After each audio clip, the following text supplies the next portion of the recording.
Desde 1942.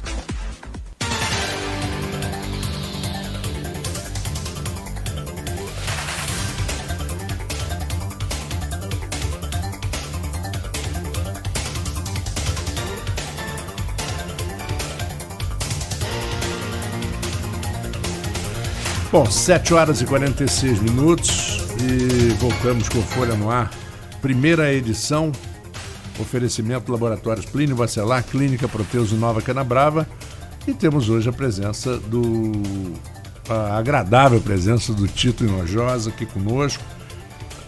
Passo a bola de novo aqui, rolo pro Arnaldo, para que a gente continue já nesse assunto que o Arnaldo citou no bloco anterior. Isso, a gente falou no bloco anterior sobre esse projeto do deputado Vladimir Garotinho sobre a questão do semiárido da região. São duas questões. Uma é o que o Juninho Virgílio levanta, né, sobre o projeto em si, apresentado pelo deputado Vladimir Garotinho. A outra é o que a gente estava até conversando aqui nos bastidores agora, eu não tinha lido ainda a pergunta do Edmundo completamente. O Edmundo pergunta se o projeto de Vladimir Garotinho, que reclassifica o clima como semiárido, pode gerar uma disputa com o recurso do Nordeste. E se isso seria interessante ou não. Como que está o andamento do projeto e como que fica a partir de agora? Olha, quando nós estivemos com a ministra da Agricultura, ela disse para não tirar recurso do Nordeste, senão o projeto não passaria. Então o Vladimir está seguindo por outra linha, tá? Ela está tentando criar como se fosse uma micro-região, uma região do semiárido com os benefícios de juros, de outras coisas, sem tirar recurso do Nordeste. Porque se tirar recurso do Nordeste não passa, tá? A outra preocupação nossa aí você transforma isso aqui em semiárido, é os bancos quererem parar de emprestar dinheiro, pelo risco. Isso é outro risco que a gente tem analisado, tem se pensado também nessa questão aí, entendeu? Porque pode vir benefício, mas pode vir coisas que prejudiquem também, tá? Eu acho que o semiárido seria de grande importância para a região nossa, tá? Não só para o setor sucocoleiro, tá? Para a pecuária de corte, nós precisamos recuperar a pecuária de corte, nós precisamos recuperar o setor agrícola nosso como um todo. A cana está numa determinada região. Para vocês terem uma ideia, a cana já teve 240 mil hectares na nossa região. Hoje, com 50 mil, bem trabalhado, você resolve, atende a região toda. Então tem terra para você fazer fruticultura, tem terra para você criar gado, ter pecuária de corte, ter pecuária de leite, ter outras coisas, tá? Que possam tocar a nossa região. O Edmundo, voltando ao Edmundo Siqueira, ele pergunta se a ideia de criação de um zoneamento agrícola de risco climático não seria mais interessante para a região. A cana e outras culturas não seriam uma boa alternativa aos royalties? Porque a gente... Com certeza. Eu acho que hoje a cana é a grande alternativa para os royalties, tá? Ela demora, ela precisa pelo menos uns 2 anos para ela dar uma resposta e depende muito do, vamos dizer assim, nem do campista, dos produtores de rurais da nossa região acreditarem nisso. Eles precisam acreditar nisso, as tecnologias estão aí, vão ser mostradas lá na Coago hoje, os bancos estão aí para financiar, tá? Nós da Asflucan estamos aí à disposição para dar assistência técnica junto com a Universidade Rural, junto com o corpo técnico da Coagro, tá? Que é um corpo técnico muito bom. E até dentro da própria Canabrava se houve algumas conversas com o pessoal da Canabrava, tá? Eles tinham ficado de disponibilizar alguma coisa nesse plantio, eu não sei como é que ficou, porque não teve mais conversa, nós abrimos uma conversação. Depois desse final de safra, esses problemas, eles tiveram uns problemas aí, e nós não tivemos mais nenhum diálogo em relação a isso, parou, nunca mais tivemos nenhum diálogo em relação a isso. Estou à disposição da Canabrava, o que for, a Asflucan é o que eu te falei. A Asflucan trabalha para todos os fornecedores de campo da nossa região, tá? Agora a gente tá falando sobre essa expansão, sobre essa possível expansão. Você já citou aqui, inclusive, as terras arrendadas pela Coagro, que eram do Grupo Oton. Me parece, mais como leitor do que como repórter, que o grande problema de você expandir a cultura da cana na região é a questão da irrigação, tecnologia de irrigação. Isso vai ser discutido lá também, de como, hoje nesse evento, de como expandir essa tecnologia de irrigação nesses campos que já estão mais secos do que eram antes? Rapaz, a tecnologia de irrigação já existe. Nós precisamos de suplementação de água. A cana aqui, não acredito que se pague para você fazer uma irrigação. Não acredito no gotejo, que é muito caro. E se você pegar um mês aqui que chover 400 milímetros, esse gotejo vai ficar parado 3, 4 meses, entendeu? Então, aqui nós temos que fazer suplementação de água. Botar algo em torno aí de 200, 250 milímetros, tá? Tem tecnologias novas. Se alguém quiser ir ver na usina Santa Cruz, lá com o Zé Ricardo, tá? Ele está com uma barra. Essa barra ela anda com a mangueira atrás, puxando dentro dos canaviais. Você tem um problema quando você aplica o canhão com aspersão, com esse vento nordeste forte, você molha um canto e não molha o outro. Essa barra, já com essa mangueira, distribui, tá? Tem tecnologias. Tecnologias existem. O problema nosso são custos, tá? E o problema do fornecedor pequeno é que não existe essa tecnologia para o fornecedor pequeno. Você teria que tentar fazer uma cooperativa, alguma coisa, para você dar a quantidade de água a cada um daquele grupo. Isso está dentro do projeto do governo do Estado, que infelizmente até agora não andou. Entendeu? Foi feito tudo, nós fizemos o dever de casa, foi feito toda a nossa parte, nós estamos no aguardo aí, tá? Do projeto, quando o governador o governador teve aqui, ele chegou a posicionar, até falou em valores, né? 30 milhões de reais, que podia chegar a 60, que nós falamos que precisávamos de 60 milhões. Agora tem outro fator, está vindo 30 milhões para você implantar essa irrigação, tá? Comprar equipamento. E nós precisamos de mais uns 10 milhões para você rodar a irrigação, óleo diesel, manutenção, deslocamento de gente, deslocamento de equipamento. Nós precisamos mais ou menos de uns 10 milhões. Que teria que se tentar buscar esse dinheiro ou na iniciativa dos bancos privados, tá? Ou de outra forma.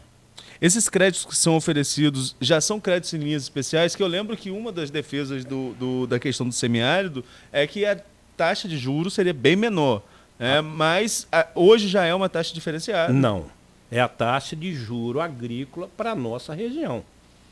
Tá? Eu acredito que esteja em torno de 6%, 7%. Se fosse semiárido, ficaria seria bem menos. Talvez metade disso aí, ou menos, tá? E com mais prazo para pagar. Sim. O semiárido, normalmente, você tem um prazo maior para pagar. Agora, e a participação da questão municipal nesse projeto? A gente já discutiu aqui várias vezes, Tito, a questão do Fundecam, né? Que o Fundecam abriu linha de créditos para vários segmentos, digamos assim, mas tem essas questões de supostas fraudes sendo apuradas ao longo dos anos, mas agora seria um recomeço do Fundecam nesse governo. Eles apostam muito nisso, não estou falando que realmente esteja recomeçando, estou falando que é a aposta deles. Já recomeçou, nós estamos com 600 mil reais, tá? Estamos com um projeto, é para 10 mil reais por produtor, é justamente você tentar pegar uma gama maior de produtores, porque Rodrigo do Fundecam, o volume de recursos do Fundecam hoje é muito pequeno pelas coisas que não conseguiu receber.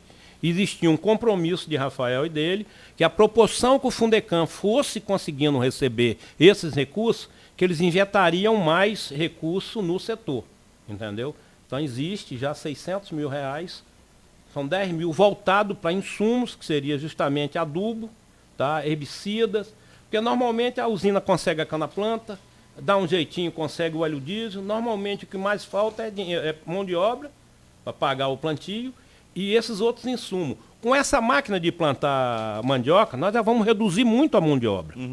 Entendeu? Isso é ruim porque desemprega mais, tá? Sim. Tem esse fator negativo, mas infelizmente a gente tem que olhar os custos para a gente sobreviver. Mas esse fator negativo, infelizmente, o mundo vai evoluindo, os anos vão passando e algumas profissões vão se encerrando, né?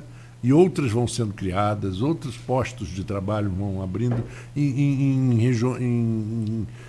com conceitos que nunca ninguém podia imaginar, mas infelizmente é o preço da tecnologia, o preço do progresso.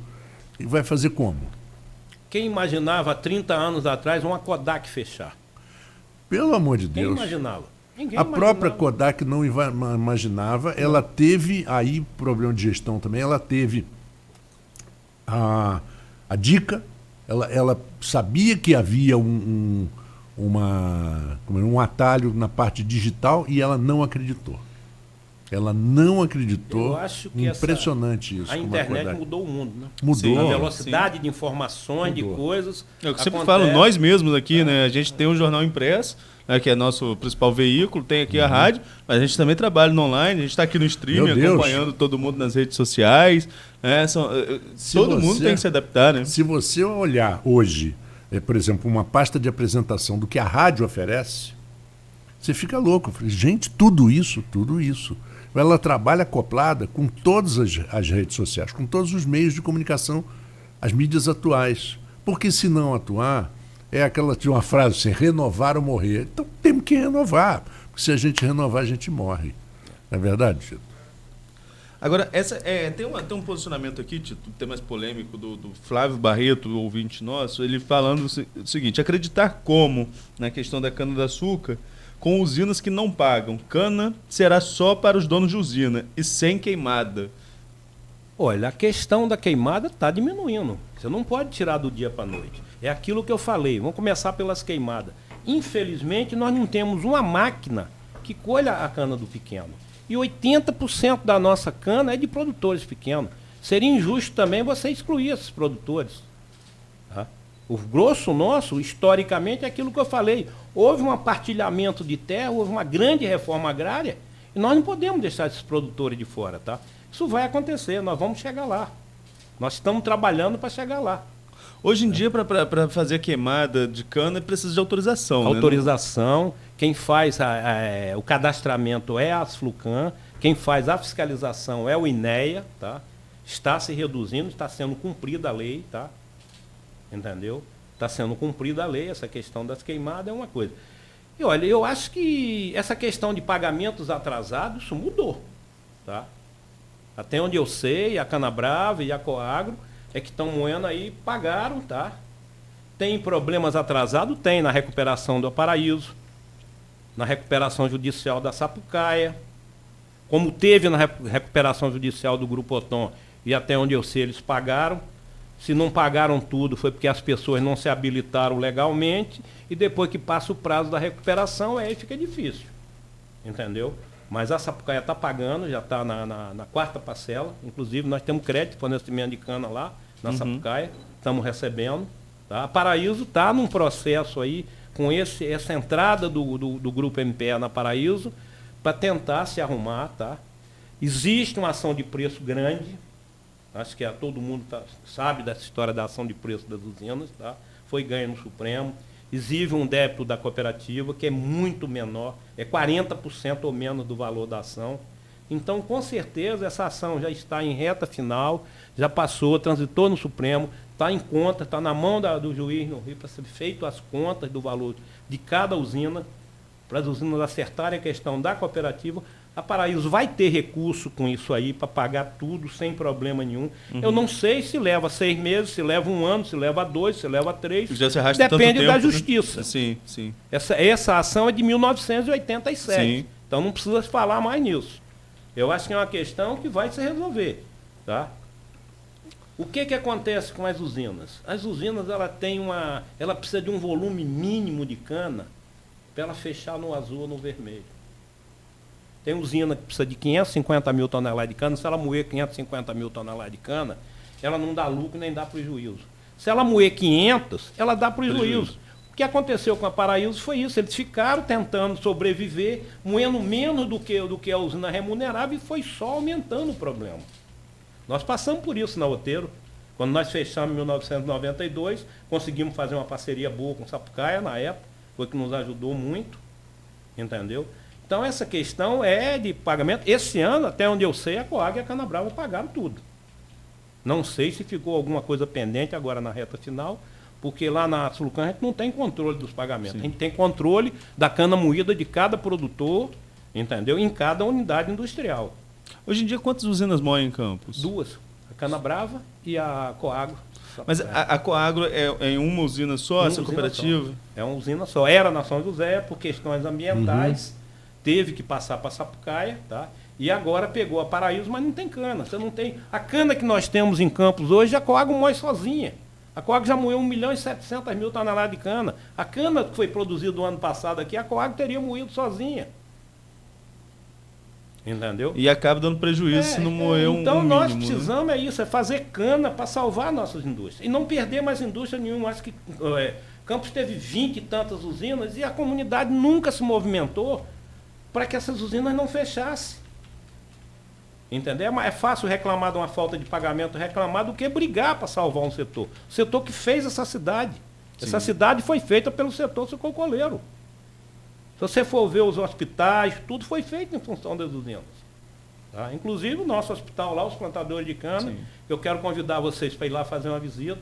Só marcarem. Sou vizinho de vocês ali, moro ali Entendeu? do lado ali. Ó. Só a hora que quiser, todo dia, 11 horas, nós estamos lá, eu, Benedito, Almir, para vocês verem que trabalho bonito. No nós estamos com plantadores? 70 leitos de UTIs, 50 leitos de UTI neonatal. Quem vai lá não conhece, fica encantado com o hospital. Meu neto nasceu lá. Reformamos toda a parte ambulatorial e não tem esse negócio, é SUS, é particular, é tudo no mesmo lugar, tudo com o mesmo tratamento.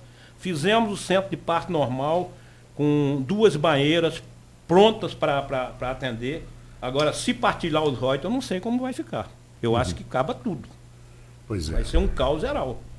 Essa questão da partilha é um problema que afeta todos os setores e nem todo mundo está ligado nisso ainda. Então, né? estão esquecendo disso.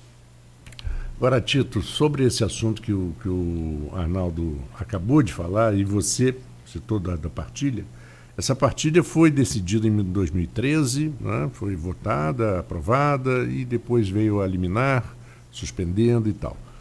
E agora as pessoas estão se movimentando. E esse período de 2013 agora, que parece que ninguém...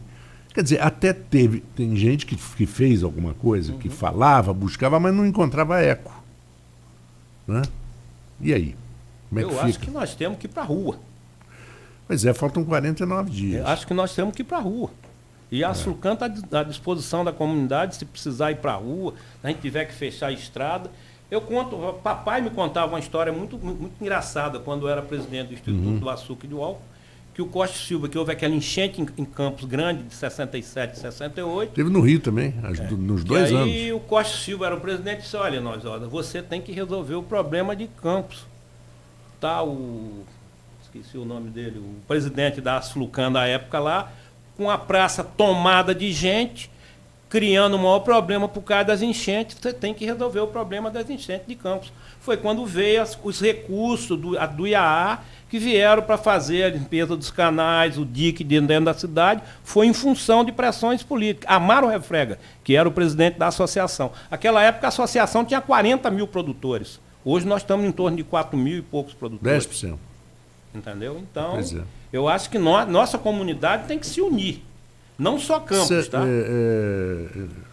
O Tito, teve um ouvinte nosso aqui também que escreveu, agora eu não vou achar não, mas ele falou, não vou achar o nome, mas eu lembro da pergunta. Ele diz o seguinte, ele faz a pergunta: você acha que o campista tem espírito de cooperativismo? Foi o mesmo que fez a crítica com essa questão do pagamento. Que bom, que bom. Eu acho que o brasileiro tem pouco esse espírito. Eu acho que você vê mais esse espírito onde está mais os europeus, você vê os exemplos das grandes cooperativas, dos japoneses, os europeus. Você vê o exemplo das grandes cooperativas do Sul, inclusive a Coagro foi copiada de uma cooperativa do Sul, do Paraná.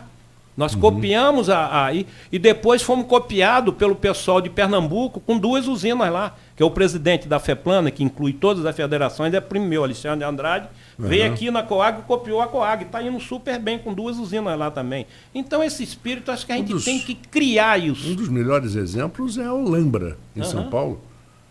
Olambra é impressionante. A Pindorama em Alagoas. Eu tive a oportunidade de conhecer. A Pindorama foi não me lembro se holandês, tá? Veio e fez uma reforma agrária lá, botou, tem uma pessoa que toca lá, toca super bem, tem usina de açúcar, tem produção de leite, tem produção de peixe, tem produção de suco, tem produção de uma infinidade de coisas. É uma grande cooperativa de Alagoas. A Olambra, se tiver um filho de um cooperado, de um morador, que queira estudar, ela banca os estudos e depois ele tem que trabalhar para a Olambra.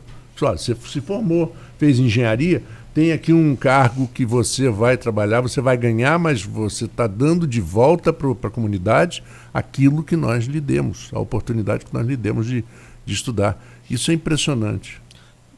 Verdade. Marco, acho que a gente já está estourando aí o segundo bloco, né? São 8 vamos deixar para o próximo bloco um assunto que eu acho que pode ser revolucionário nessa questão da cana-de-açúcar depois, como o Tito colocou aqui. Foi um setor que